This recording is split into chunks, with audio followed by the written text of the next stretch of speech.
but the limitations with like writing a book is that like the reader doesn't speak the language, so it is meaningless to them, and so they will, in most cases, right, they're just going to skim. Like if you're reading and then you have something that's in like those italic other language, you know, ghibli bits, Yeah. whatever, they're going to be like, I don't know what that means, skim it, and then go to the next line, right?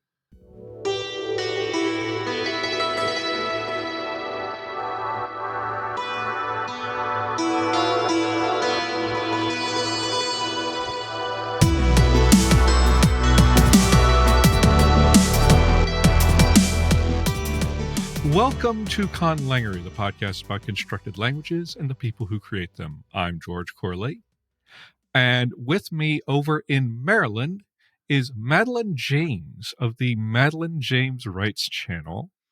And we're here to talk with you, Madeline, about you are just recently sort of getting into conlanging. Mm-hmm. Yeah. So Madeline's channel has a lot of world building stuff, and you do great tutorials about building geology and planets and also cultures and stuff. But you Mm-hmm. just like, I believe with your streams, what you were doing is you started out doing just naming languages, right? Yeah. And then recently started to do a language for spellcasting, but you're not doing the same thing like I do when I do spellcasting languages, where I make a language and then Mm-hmm. I make it for and then I do incantations. But you're like sort of going from the opposite end. I want to talk to you about like, how did you discover like conlanging, and how did that come into your like broader world building stuff, and how were you introduced to that? Yeah, so I mean, I guess it all starts because as a fantasy writer, you have to build your fantasy worlds, which all the stuff on my channel is adjacent to that or part of that process. But I sort of started by when you have a fantasy society or fantasy kingdom world, whatever, and you want to pick some sort of consistent like naming for people and places. And it all started with that and sort of picking inspirational places around the world to kind of base the names off of. So like one of the earlier projects I have that I started with that I'm going to redo the naming for now, but all my names were based off Croatian origins. And so you'll see a lot that have like what are the big ones right now? Like Celtic is a really big one right now. A lot of people do like Latin based things. Like you take sources but as I started to learn more about it and learn more about I guess the way names originate at all, like there's a lot of meaning packed into that, and there's a lot of like if you're not a native speaker of the language, like you won't pick up on things that you're potentially using that could be problematic or just Mm-hmm. wouldn't make sense. And it's a missed opportunity in my opinion to be very intentional about those things. So I started learning how to do naming languages where you're, start with a base like phonology, and you go through and just build out like what those names would look like to give them a cohesive like look and feel while not being entirely modern. And so they don't have that like where it pushes you out of it, where you're in this like, medieval-esque fantasy world and someone's named like Sally or something like that, right? Like things Yeah. that fit in the world. And then that sort of tumbled me down on an eventual path that led me to actual like closer to real conlanging. Closer. Yes. We'll talk about that. The so my I when I hear naming language, I have a certain thing in mind, because Mhm. this is a thing that has been talked about in the conlanging community for a while. It's like I think it's a category on the LCS jobs board, is like getting just a naming language. But Mhm. tell me about what a naming language means to you. What are you looking for what are you trying to develop in order to get that baseline to get consistent names?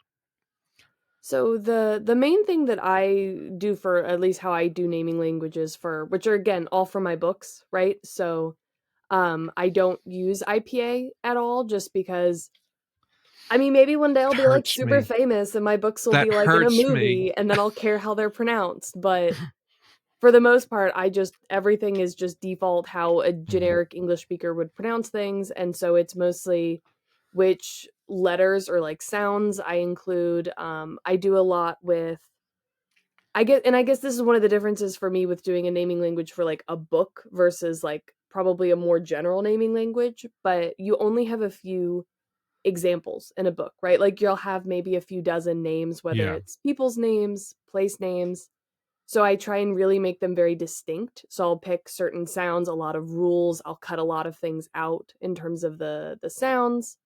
Um, and then I'll come up with, I guess, probably a lot of structure for um like the number of syllables in a name. I'll do like percentages of Mhm. like, okay, this country or this group's names tend to be like two syllables and they tend to be, very short, like CVC or like CVCV, something like that that's very condensed and one will be longer, like just playing a lot more on the differences of it. And I don't get into roots or meaning of names. I'll do that for place names very simply, but Mhm. the names themselves are mostly just to have like an aesthetic that appeals to both like differentiating different cultural groups and different like national groups in my books Mhm. and also for having I guess like an aesthetic feel that kind of matches what I'm trying to portray from like a societal level and Yeah. then like extra bits and bobs like if there's different like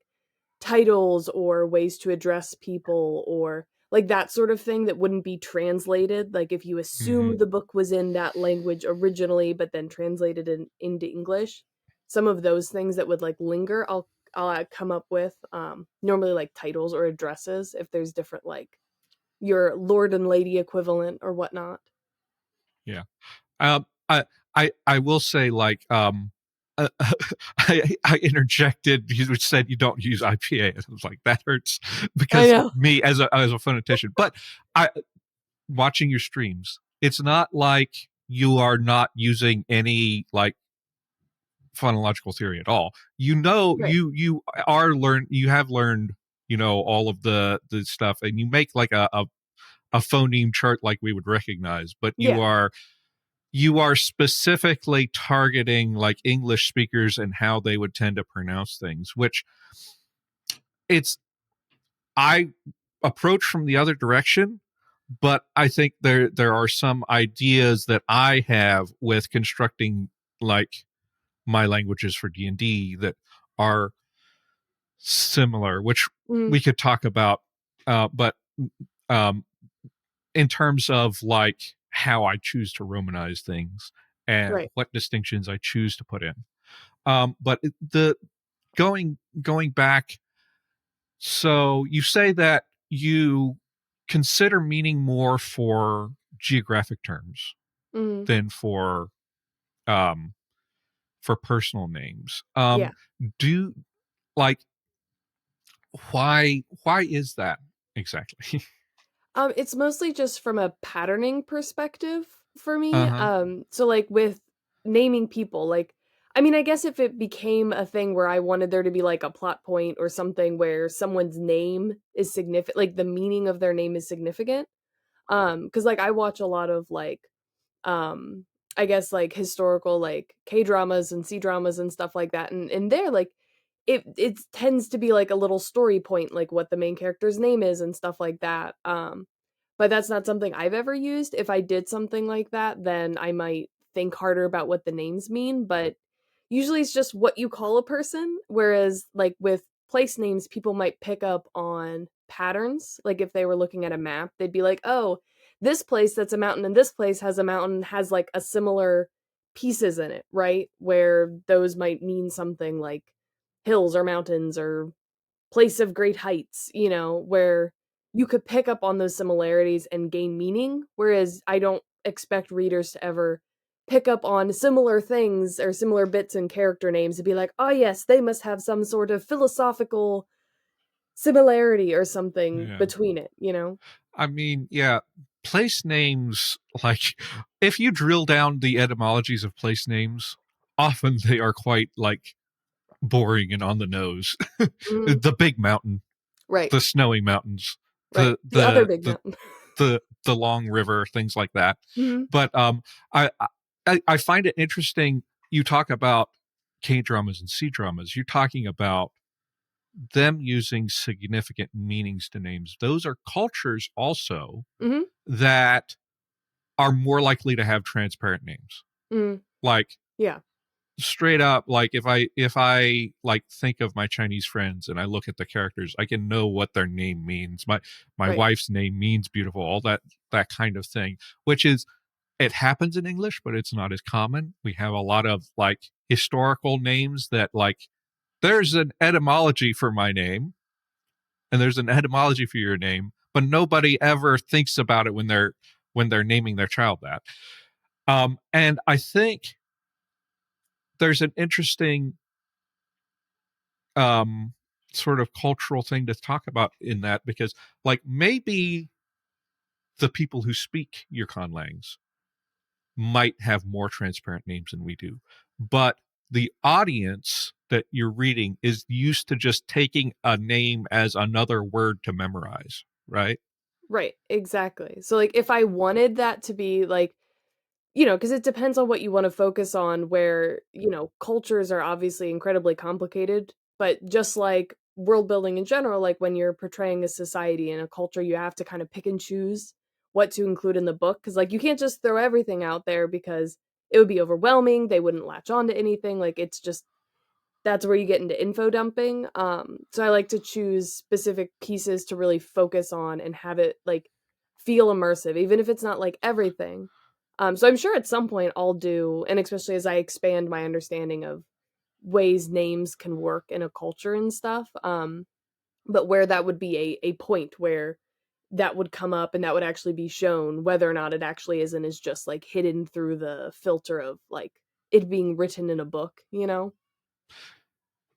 um another piece of that is like how much do you get into on the one hand like naming conventions like whether there are surnames or patronyms Mm, or whatever, and also do you do any how much do you do like morphology? I guess for place names you kind of do need some morphosyntax stuff, but mhm, personal names can depend on the language whether there's anything, right? mhm. Yeah, so it kind of it's been very different for me for every project, and again, like, I'm still, like, the most, like, preschool naming language, conlanger, whatever you wanna call it, like, I I I'm still very much learning everything, but so far every project has been very different for me, and it depends a lot on how much opportunity I have to portray things in the book. So for example, one of the big projects I'm working on, the one where the spell language that I'm making is part of that project. I also have 3 other naming languages in there. And so 2 of them are mostly just for side characters because there's a few people from different like different countries that would have a different sort of naming feel to them. So I've built out just enough of their culture. Like I think one of the names, it's just straight up like it's like a couple syllables, it's a very strict pattern.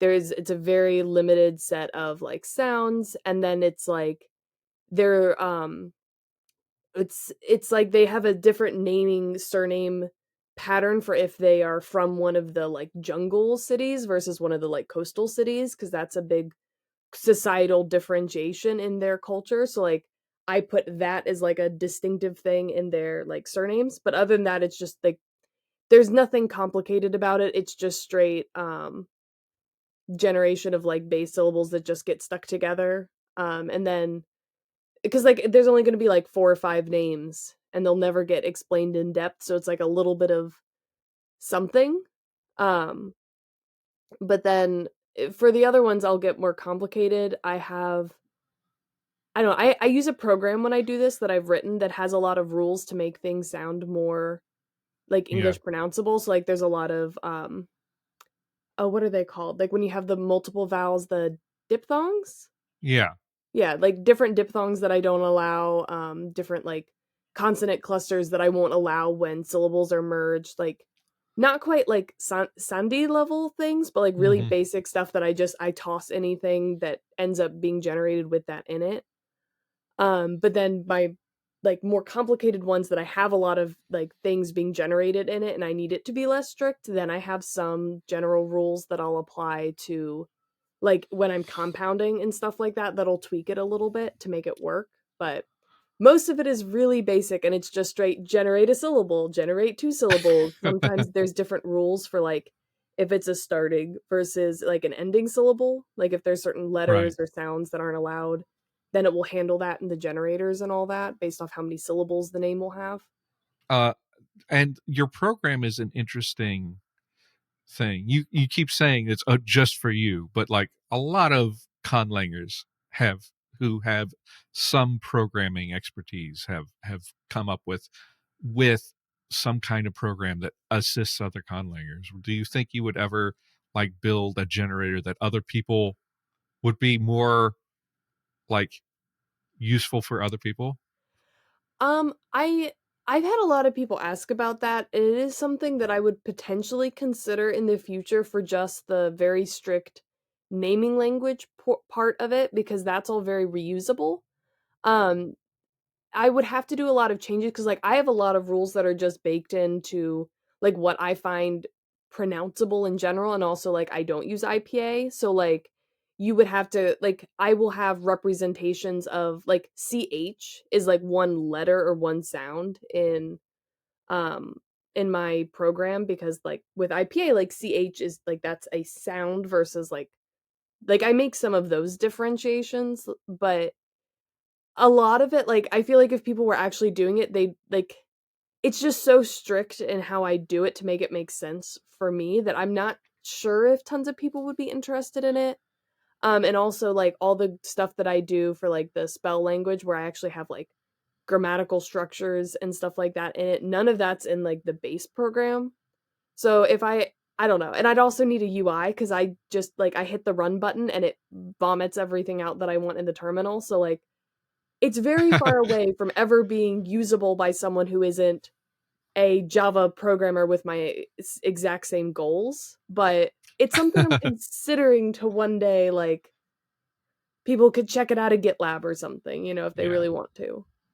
Yeah, yeah, yeah. It probably would need some more customizability and some more, yeah. Yes. But that's a good segue to the next topic is so you started out with just naming languages. Mhm. Now you have done a spell language. Yes. Um and can you tell me about your approach to creating a spell language? So, my big project and, like, the goals of the book are important here where I I kinda call it, like, Six of Crows, but for nerds, and so it's sort of like an excuse for me to really dive into the, like, world building, magic system, linguistic stuff of this world because it's very plot relevant. Mhm. So I have, like, one of my characters is a linguist, one is, a witch or a spellcaster, one's an alchemist, like, they have different specialties that they're, like, you know, super great at. And one of the things they have to do is they have these grimoires that have codified spells in them. And the only way to, complete the heist that they're trying to do at the end of the book is to translate enough of this text to basically figure out like what spells were originally used, what spells can they use to then, break past Mhm. this, whatever. And so I knew that I needed to like since translation is an active part in the plot of the book and also in figuring out like there's obviously going to be mistakes, things they do wrong, things they use incorrectly. So I wanted to create an actual spell language where you're seeing the spells that people are using, you're hearing the pieces and you're seeing them in the book and I wanted them to be small enough that people could look at them and like maybe pick up on some patterns and maybe sort of see like, "Oh, like, I understand why that didn't do what they thought it was gonna do." And also just for me to understand, like, I have to have very rigid structures in everything that I do from a magic perspective. So, like, I have a whole chemistry system for my potions in that book just because I need to understand, like, how to do everything, even if the Wow. reader never understands it. So I kind of just started for the spells with, like, I wanted it to be able to, like, not be these super long sentences. Like, I wanted it to be, like, short little things that people could pick up on patterns a little bit more easily, but would also lend itself towards having a lot of mistakes in translations.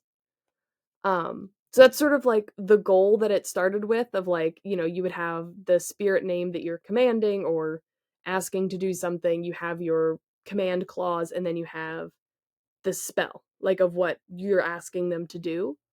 And then so very early on, when I was chatting about it with the people in my Discord, they were like, "Oh, you should look into like polysynthetic languages because that would sort of fit that scheme of how I wanted it to be presented in the book."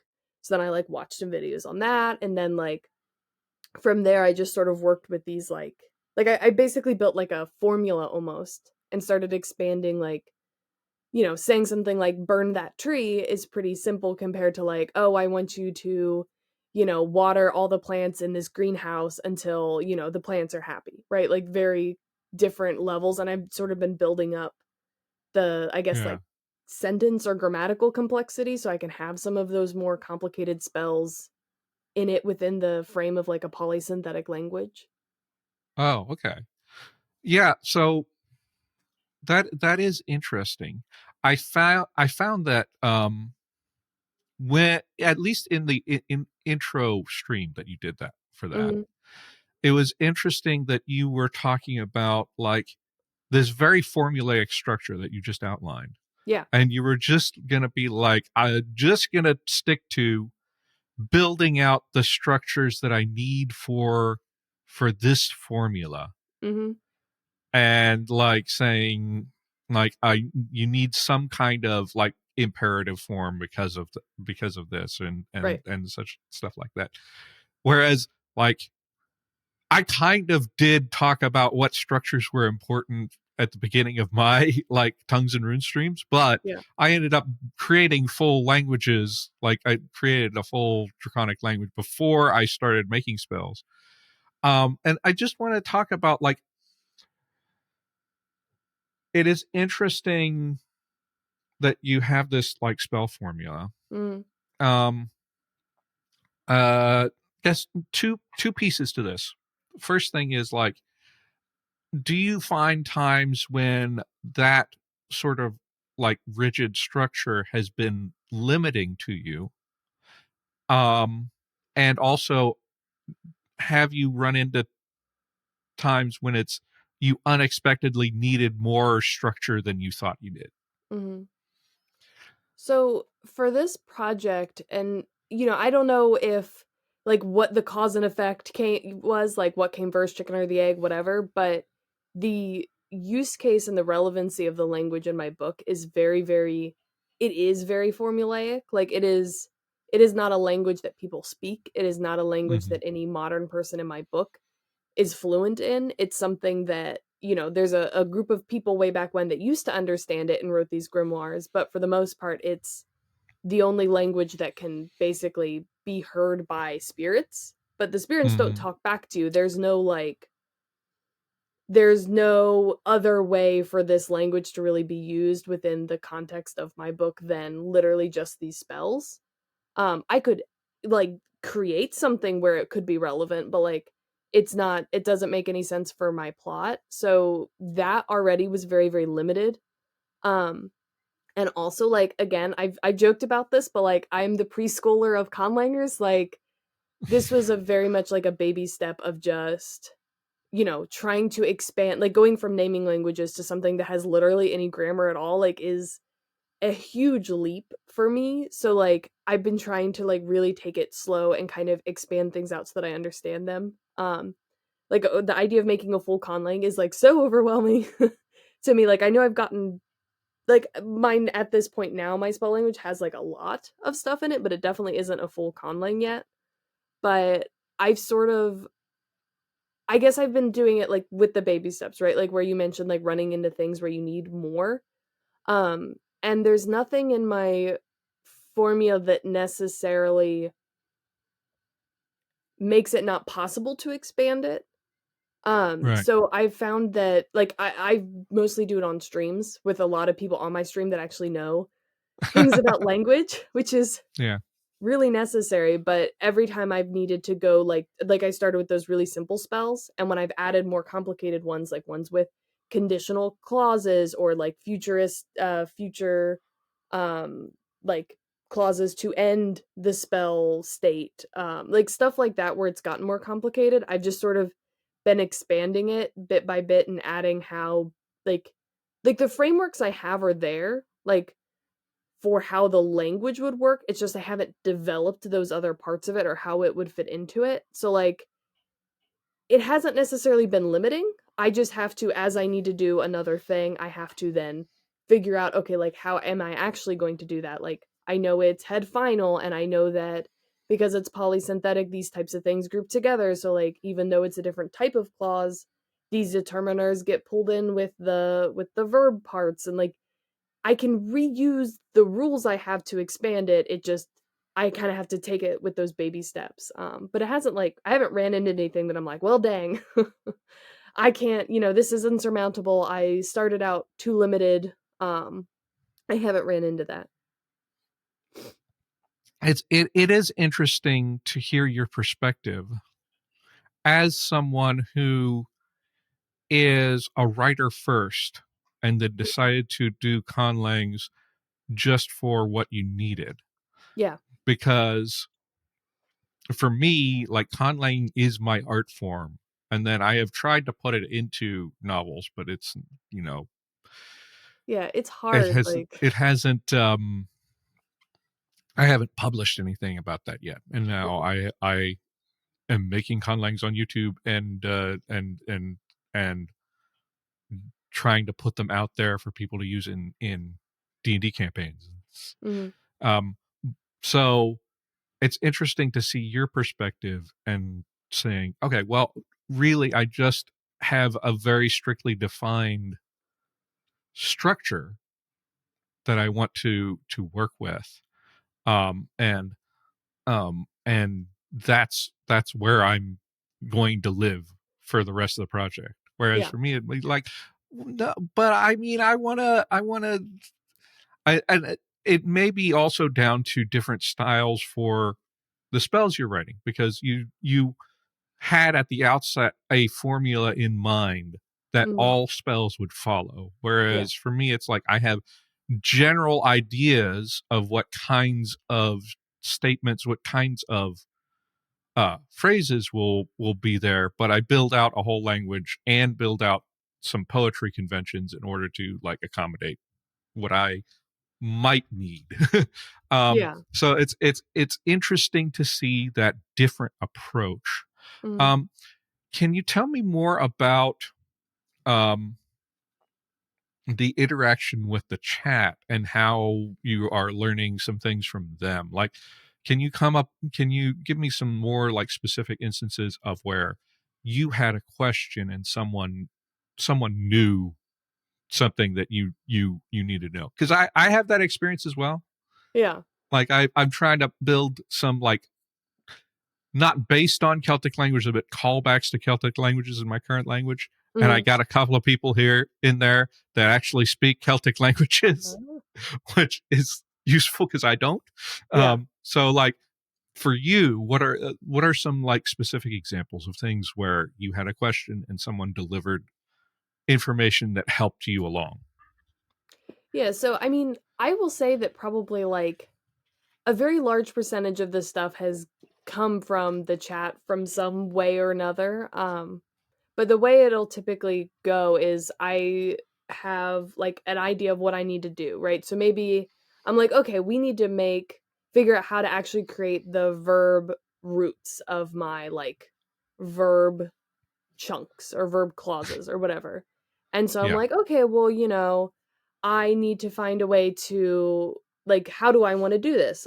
Do I want to have specific words that encompass every verb? Do I want to have like something more where I have like roots that then get turned into verbs, and I was leaning towards wanting to have like um more restricted like base roots to it. So someone was like, "Oh, like what if you just have, a bunch of things, then you use verbalizing suffixes to actually turn all of these words into verbs." And I'm like, "Oh, that's cool." And like I googled it and I'm like, "Yeah, that fits what I'm trying to do." So we started setting them up. People were throwing out ideas of like, "Oh, like what if you have this kind of a verbalizer, and what are you going to do if it's already a verb and you can't like I had some examples that we would try to like things that I wanted to be able to translate at the end. And one of them was like, stir this potion, right? This liquid.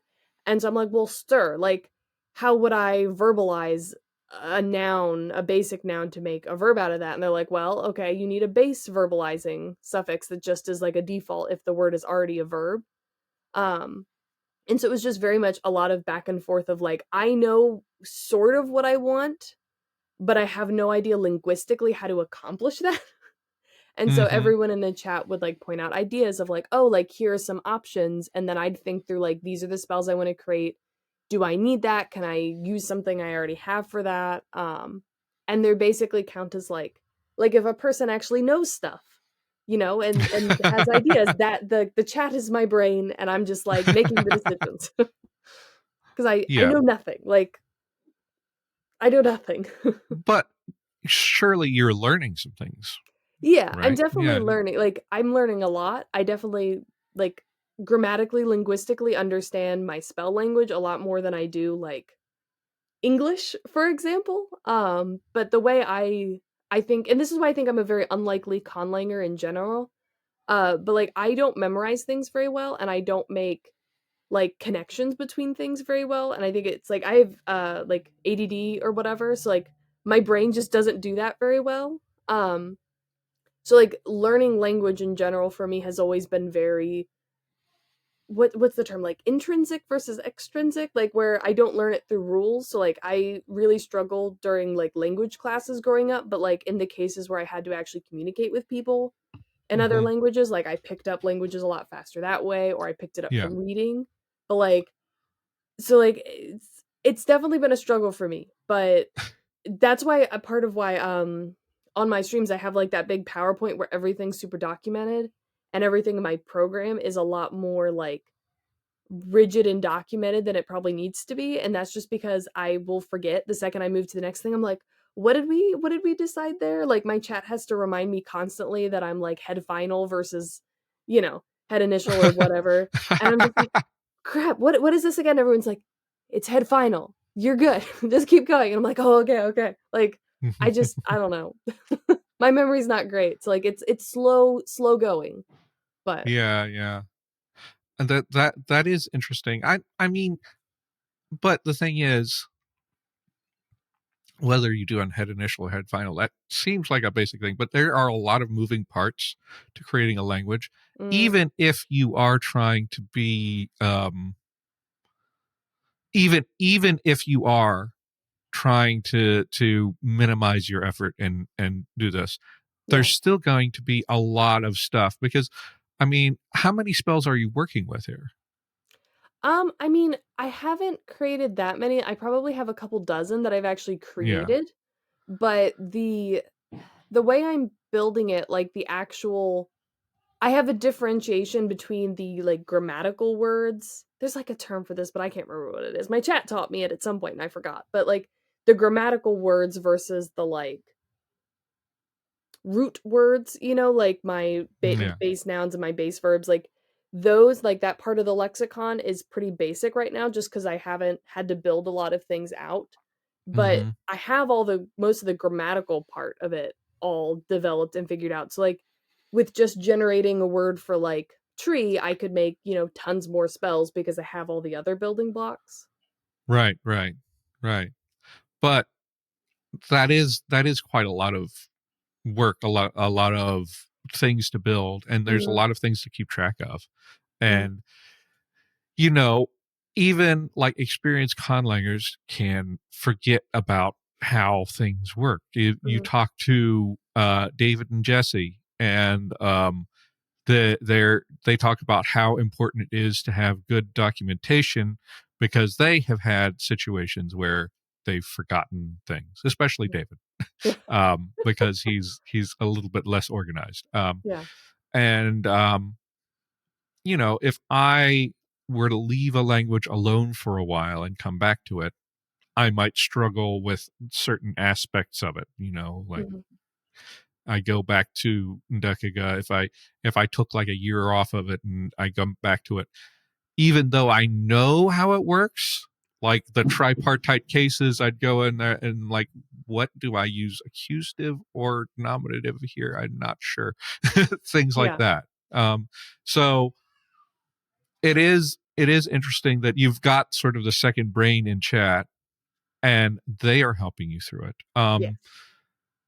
I will ask, do you think in the future that you might develop to a point where you want to create a full language that maybe you introduce some dialogue into your book and you want the full language for that?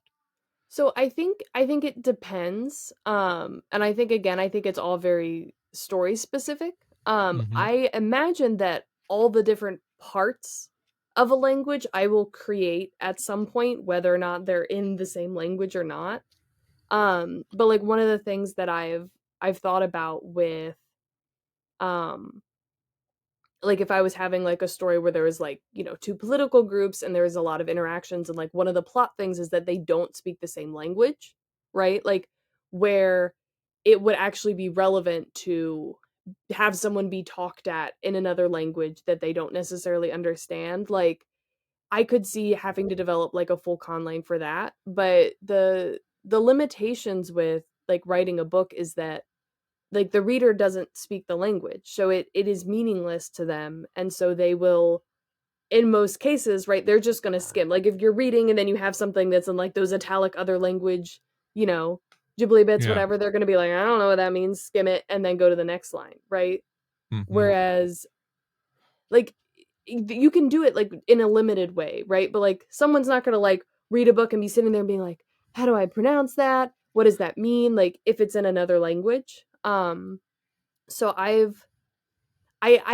don't know if I would ever find a case where like a full like 100% full conlang would be relevant. I would Mm-hmm. think that it'd be most likely if I end up doing like oh, what do they call them? But like a universe where you have a lot of stories that are set in a larger universe, like the Grishaverse, the Cosmere.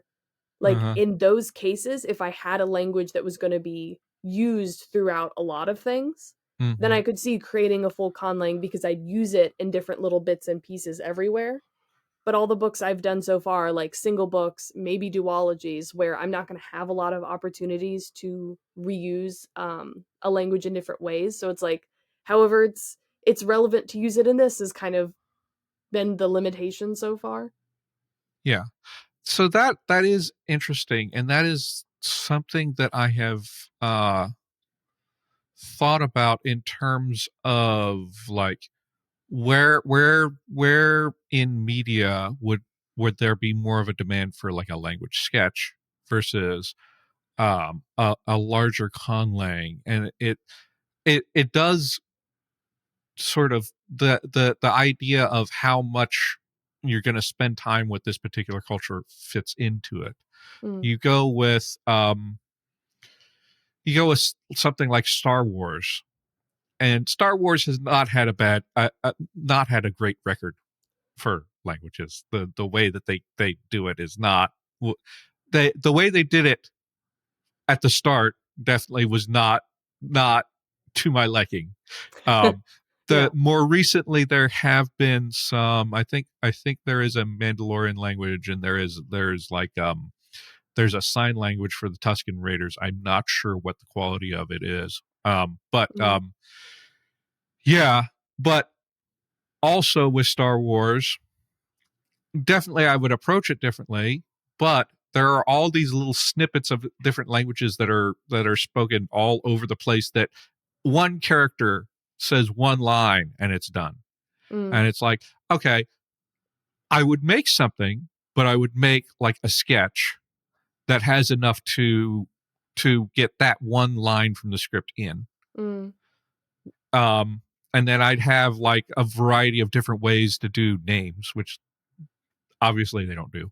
Um, but then you go with something like Defiance, which David Peterson worked on. Mm. You have like these, I think it's like 5 alien cultures together that they are all going to be there. So you kind of want to develop that more because like a TV series didn't Yeah. last very long, but so yeah, I can understand that thing. The one thing about like people will just gloss over the the conlang text is that is true for most readers, Yeah. but the people who get into it, and it depends on how popular your book gets, how many of those people you encounter, right? Mm-hmm. But the people who do get into it can really get into it Right. and then start to analyze it even with very small amount of data. Mm-hmm. They're going to at least be looking closely and seeing if you are consistent. Right, right. Like Yeah. there's definitely like you have to how much of that kind of stuff you put in, Mm-hmm. like you really have to gauge by what type of readers you have, but also Mm-hmm. like narrative focus I think Mm-hmm. is pretty important in that too. Cause like if say if you have someone who is a princess of kingdom A and they're shipped over to kingdom B and they're trying to navigate this really high stakes tense situation, but they don't speak their language, the things that the people are saying to them as they're trying to understand what's happening, like that has a lot of narrative focus where like if someone is saying something, like you might pick up on, like you would have more narrative impetus to try and figure out what's going on as the character's trying to figure it out versus like if someone's like walking through a bar and there's just like side conversations that have Mm-hmm. no relevancy, like there's like different weights of that too that I think would affect how much people would focus on it and thus how, you know, for a general average, like how much people would be likely to, you know, really try and figure it out and focus on it. Yeah. I and it's like that for every aspect of world building, I Mhm. think. Yeah. And it kind of can depend. Um and it can depend on what kind of story you're telling too. I can understand the perspective of if it's not as plot relevant, you're not going to spend as much time on it. Like thinking about other aspects of world building, like there are people who will like laser in also on like descriptions of clothing Mhm. and try to fit them into a time period, even if it's like a fantasy story that doesn't necessarily fit into the same technology level as people are expecting. Yeah. um but like how often are clothes an important plot point Mhm. outside of certain circumstances, political drama with court intrigue, it might Mhm. be important. But it's like um it's like variable. Yeah. Things like you know, you do a lot of work on geology and stuff, and building your planets, and and you know how much of the natural resources are important. People talk about, you know, George R. R. Martin famously criticized Tolkien on like what is Aragorn's tax policy. Well, the style of story that Tolkien was telling is not concerned about that. Right. Yeah.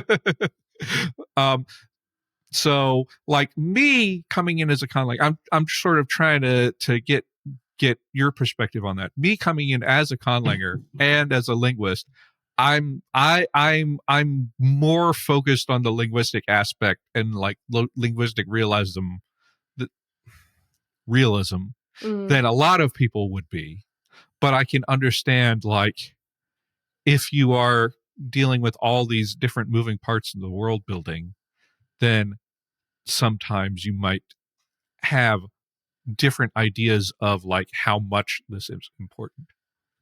Yeah, and I think one of the ways that has really helped me in going from like someone who's spent like 7 years working on the world building for a world like back when I was first seriously writing to being like, I'm not accomplishing anything by doing this, to being a lot more focused and being able to get through more projects and stuff like that. But I find that like readers have only so much like mental capacity to kind of pick up on things. And like I don't mean like that as like a negative, but I mean like if they're reading and they want to be immersed in a story, right? Like everything you change that they have to be thinking about is going to slow them down a little bit. And there's Mm-hmm. different like genre expectations, right? Like a high fantasy, like a reader going into that is going to be preparing to like try like hold a lot of stuff in their brain versus like another genre. But like you see a lot of books will go for like defaults right now in the genres, because like if it's a high medieval, European based fae realm, right? Mm-hmm. There's a lot of expectations that readers already know with all of that stuff that you don't have to explain. Like, you don't have to explain how a medieval society works. You don't have to explain how fae works. Like if you go with all those like default things, Yeah. and everything that you do that's like different. So like if you go into like a Sanderson book, for example, like you have to pick up on so many things that changes society, that changes the way that you have to like interpret what's happening, like understanding how that magic system works, understanding how the society works, understanding the sayings they make, like all that extra stuff.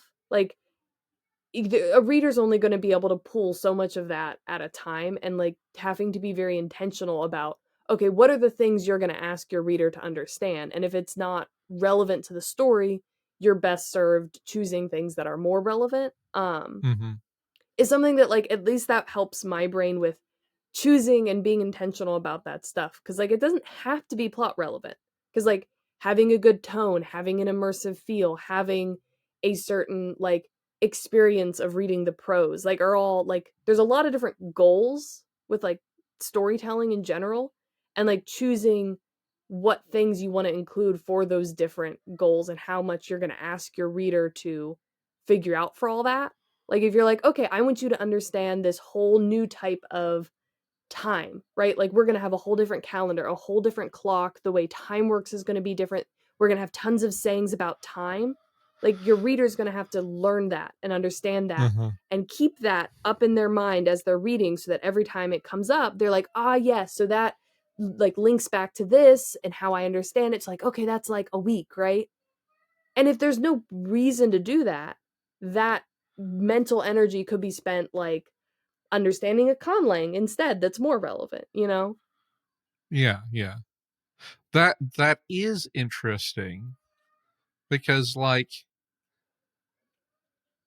the talking about the way that time works, I think of Farscape, and I don't even remember what all the units were, but I think there is like a unit of time that they use that's like about half an hour, Mhm.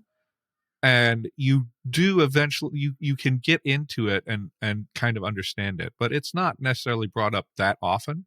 Mhm. um I think there was a particular episode where it was like particularly important to track the time, and they Mhm. mentioned this over and over.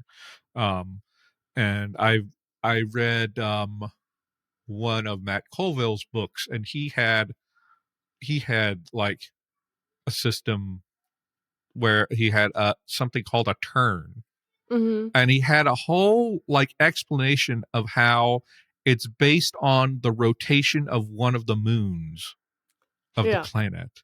Mhm. And it's really interesting. I don't know if how relevant it was. It did definitely did give the feeling of this is a different world, and Right. tied in some other things. Mhm. So it's and so that's what you were talking about. It doesn't necessarily have to be plot relevant if it gives you a different feel, but at the same time, like there could be a situation where you have something like that, but it's like brought up and it's not central to the story, so people don't really talk in time references or distance references or things like that. Right. Right. Um, but it's we're talking about sort of the world building iceberg, and Yeah. like Yeah. and how much below the waterline do you actually need to construct before you actually write your story? Because if Mm, it's like if you do so too much, then you're spending all your time on that. mm. Yeah. Yeah, I mean, Um I definitely agree with that a lot, and I think, like, there's definitely that difference between things that are there for aesthetic purpose, right? Like, you'll mention something because it's part of the world, like, oh, like, times work slightly different, but the reader doesn't need to memorize and remember the specific details to understand things in the book. It's just, like, set dressing sort of yeah, to yeah. the, culture or the society and stuff. Like, there's definitely a difference between, like, that side of world building and then the, like, you need to remember this because if you don't understand this, you are not going to understand any of the things that are going to happen. Yeah, yeah.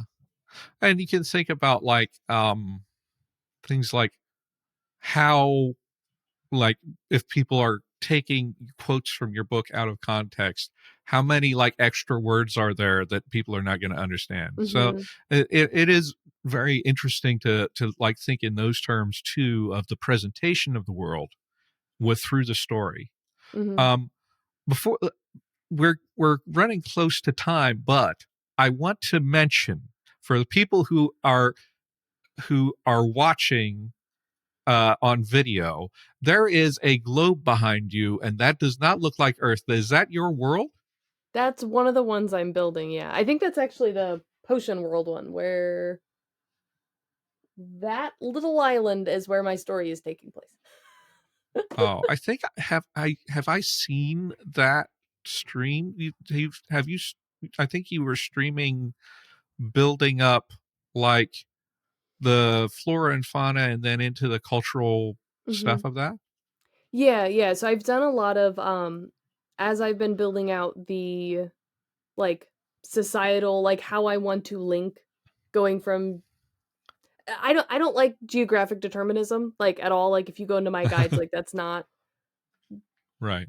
right, but, like, there's some, like, things that, like, I like it to matter. So, like, I like it to be, like, multi source for, like, how, like, societies and cultures develop and stuff like that. But yeah, this is the one where I was playing around with a lot of those concepts for figuring out, like, how I want to have all that linked and mapped and stuff. So I think I have a few videos where I'm playing around with this world in general.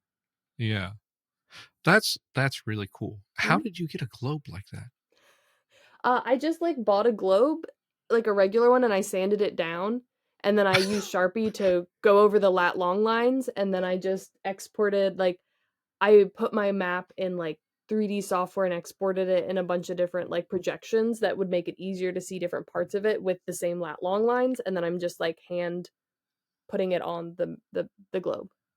Oh, you drew it by hand onto the globe? Yes. Okay. That's amazing. It's a lot of effort. Yeah. That is like super interest that is super cool. It'll Um be done in I 5 years.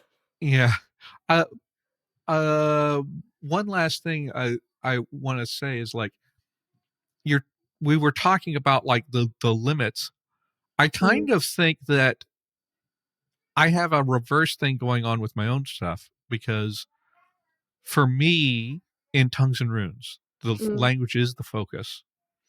And then I'm saying like all a lot of other world building things, I am like being selective about what I determine about that, because mhm, on the one hand, language touches everything. You kind of have to, if you're building a language, you have to kind of know all the things. mhm. However, I'm making these languages I'm making these languages for other people's D&D campaigns that I don't know anything about the setting for.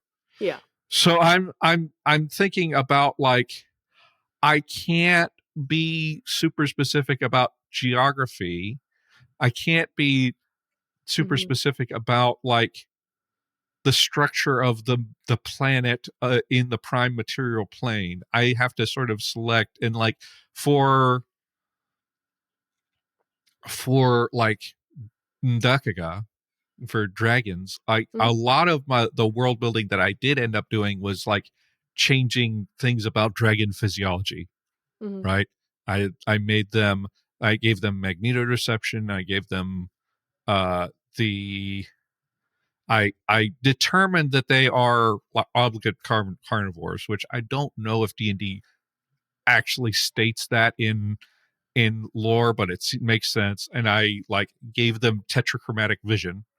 Um, and then for the Fae one, I'm like, I'm not going to talk about who individuals are in the Fey world, but I thought I felt a little bit more free of putting my stamp on, okay, this is my conception of what they call the Feywild. I'll mhm. call it fairy. And it's also like my world building decisions end up being like in the service of being more neutral too. Right, right. So I won't elaborate too much about this because this podcast is about you. But it is it is interesting that I have like a mirror image of that going on where Mhm. I'm building a language, but other world building stuff I have reasons to be sketchy on. Yeah, it's definitely one of those things where there's a lot of different ways to go about it, and it's something that Yeah, I run across both with conlanging, but also with world building in general. Like, I have that very intense, like, physical world based like world building guide of creating a physical world from plate right. tectonics to air circulation to ocean circulation. And there's a lot of people that will take that way further. Like they'll go in and do like Hmm. G plates and build like tectonic history and like they go really hard because like that is the thing that they're doing. Whereas Yeah, like in my projects, I don't actually use my whole guide on my personal projects. I use bits and pieces of them, but I had to figure out the whole guide in order to like understand how to extrapolate small pieces of it.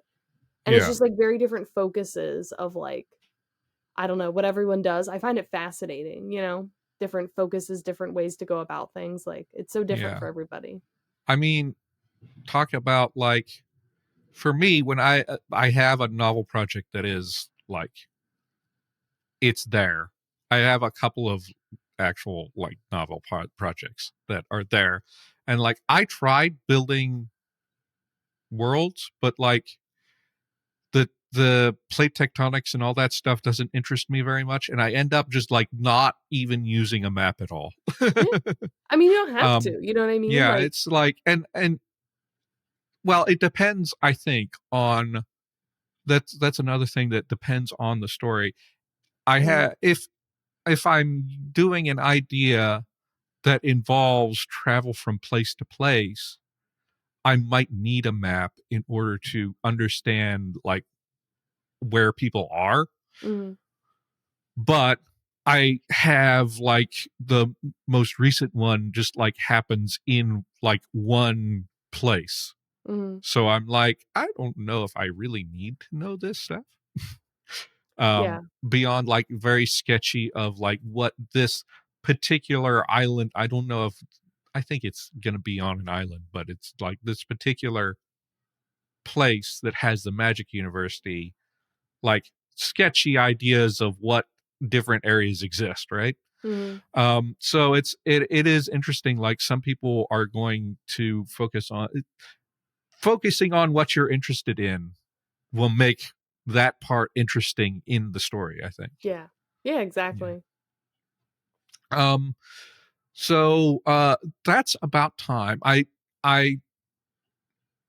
I'll cut this out if it doesn't happen. But um we have a plan that this is gonna be like, I mean, this is a podcast episode, but there's also going to be like one piece of a collab, as they called it, or a Yes. collab. I don't know how, people pronounce it different ways, but like so at some point I am going to go talk to Madeline on her side, and Yes. then you'll be hearing more from of her asking questions to me about advice for fleshing out languages, or however we're going to do that, right? Mhm.